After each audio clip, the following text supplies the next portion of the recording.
We're in the heart of the Spanish Ohio, in Robres, a village that draws a lot of attention during elections.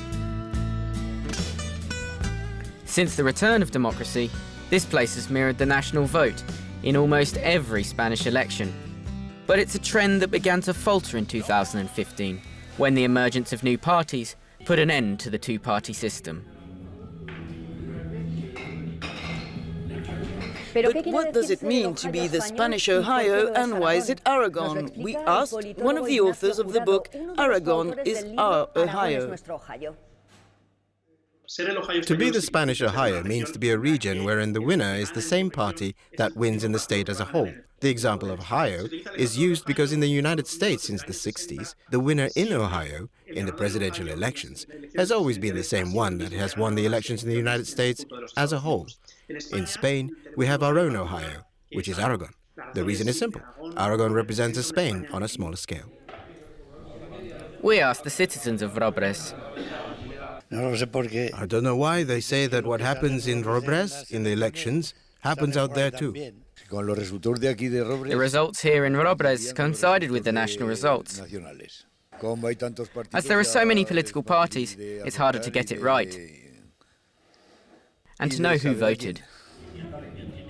Just like the polls in the whole of Spain, many are undecided in Robres, like the owner of the village's restaurant, whose sympathy for Podemos won't necessarily translate into a vote. I had sympathy with Podemos, but they're not convincing me either. I do not trust any party anymore. I will vote, but I don't know who for. Now, by voting for one, you may strengthen another, a party you might not like. Others, however, are more certain. My ideas are clear. I am left-wing, socialist.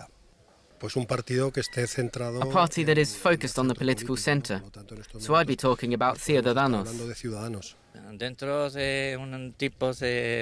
Within a kind of defense of the welfare society, I think the PSOE in a coalition with Podemos.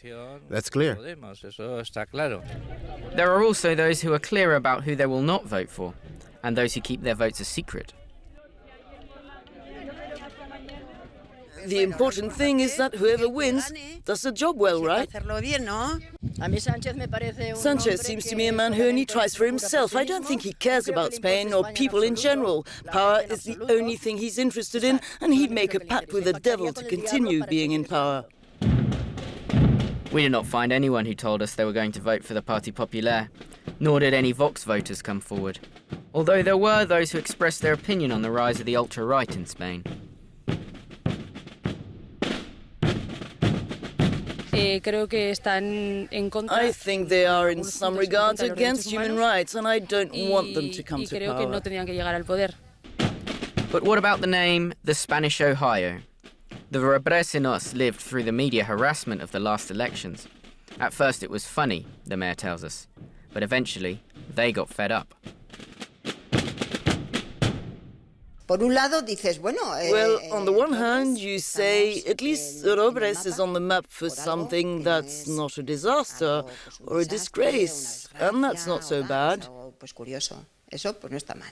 On the other hand, there's always a little bit of boredom with the same topic, whether we are, whether we're not, whether we come close to the national results or not.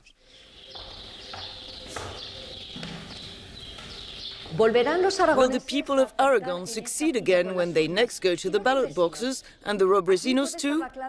This may be the key to the 28th of April, but it may also be the key to returning to the tranquility that residents of this small town crave. Ana Buil desde Robres para Euronews.